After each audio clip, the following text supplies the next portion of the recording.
I created these 29 information articles just for you. Information Article 14, Scientificalism.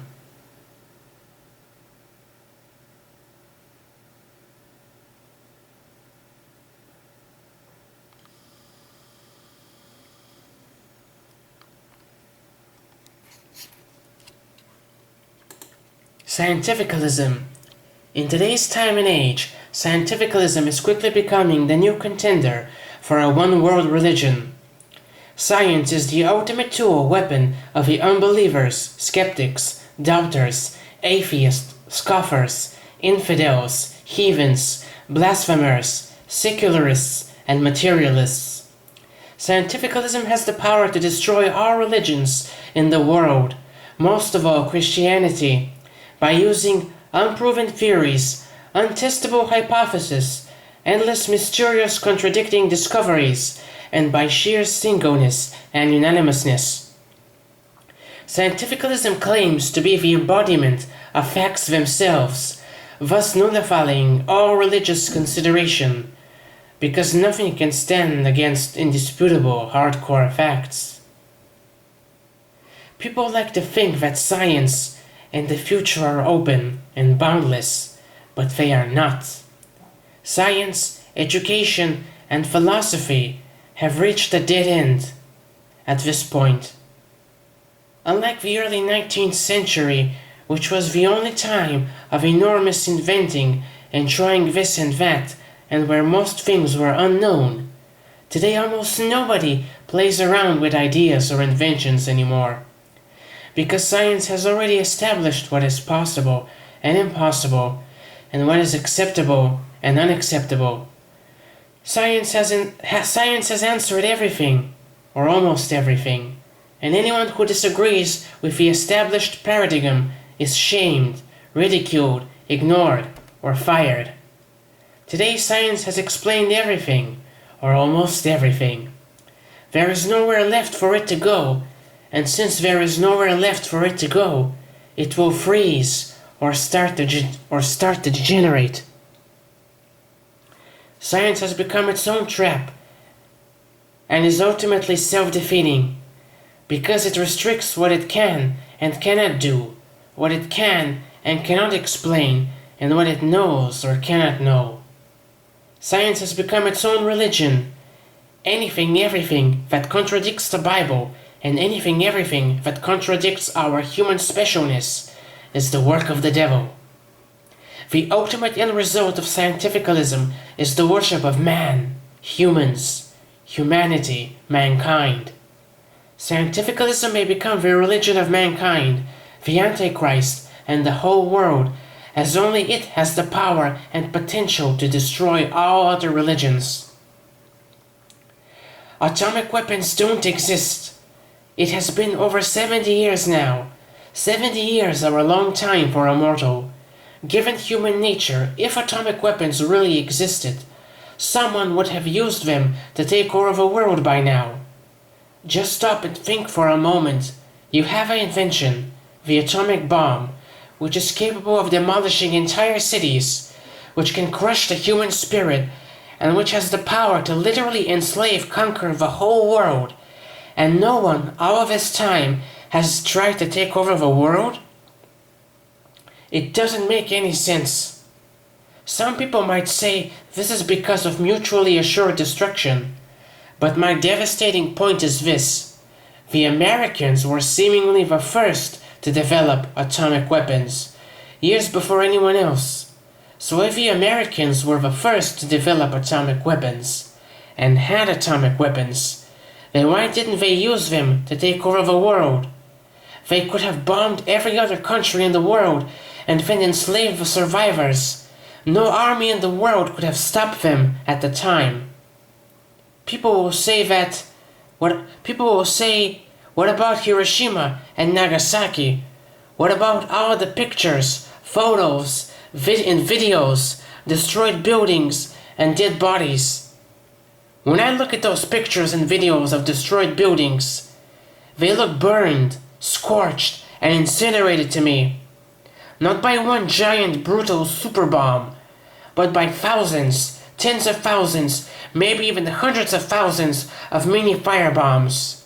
To me, those devastated buildings don't appear to have been crushed by one single mega brutal crushing superforce, but by innumerable smaller burning forces. Hiroshima and Nagasaki look like burned town cities, instead of town cities that were completely wiped out by one enormous force. Now, this is only theoretical. I could be very wrong, but if atomic weapons truly existed, by my estimates, an atomic bomb would have not only completely flattened an entire city to a pancake, but it would have also left a giant crater in the ground.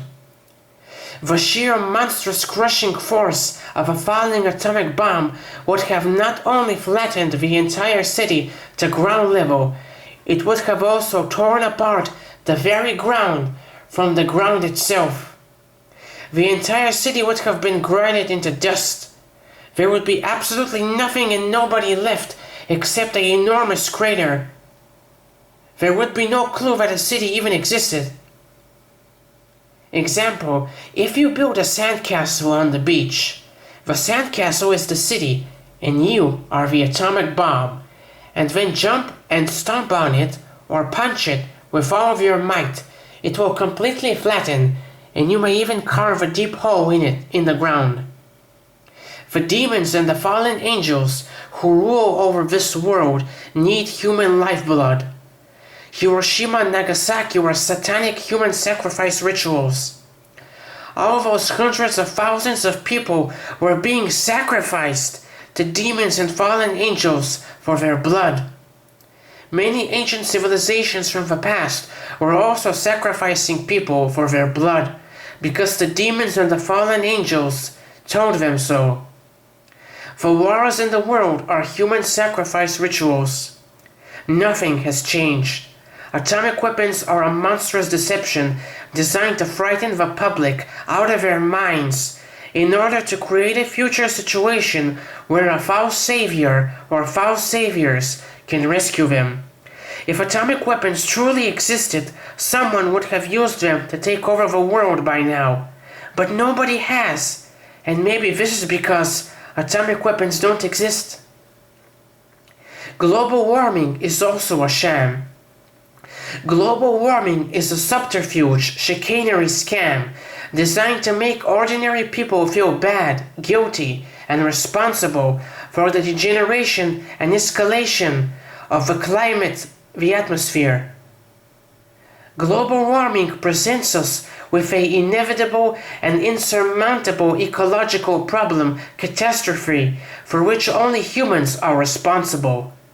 This is the ultimate pin-the-blame mechanism tactic, as it places the entire blame and all of its cataclysmic environmental consequences solely on human shoulders. Global warming places all of the blame on mankind, humanity. The Earth is an enclosed, localized world environment. Just look at how small the Sun is. The Sun is inside the Earth, and the Sun is much more smaller than the Earth. The Sun is far too small to heat up and burn the atmosphere of the Earth. There are many land towers which use electromagnetic waves to create artificial heat waves which harm people and which fool people into believing that the Earth really is heating up and that it is all their fault. These land towers can create all manner of natural disasters and can even modify the weather itself. If my calculations are correct, if global warming was truly, observably, naturally, scientifically, and centrally real, accurate, correct, then the climate, the weather, the atmosphere would have already clinically degenerated, if not centuries, then decades ago. If global warming was truly real, human society civilization would have already collapsed many years ago, and I wouldn't be here, because the entire social system would have already collapsed. Most of the cities would be abandoned, as cities have the greatest concentration of people, energy, and heat.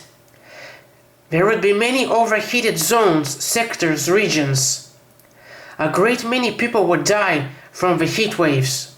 The surviving people would scatter in bands, looking for excess water as well as cool, dark, and shadowy places in order to escape the heated zones above, outside. It would be too dangerous for people to walk at daylight. People would have to wear special heat protection suits or special cooling suits in order to be able to venture above, outside, in the heated zones. From time to time, survivors would have to travel to the abandoned cities above, outside, in order to gather more supplies and provisions. And they would most of the time only come out at nightfall when temperatures are lower. Global warming is nothing but a scare tactic designed to frighten the public out of their wits in order to eventually force them to give up, surrender, and comply with an enforced future. Since none of this has happened, global warming isn't real. End of part 1.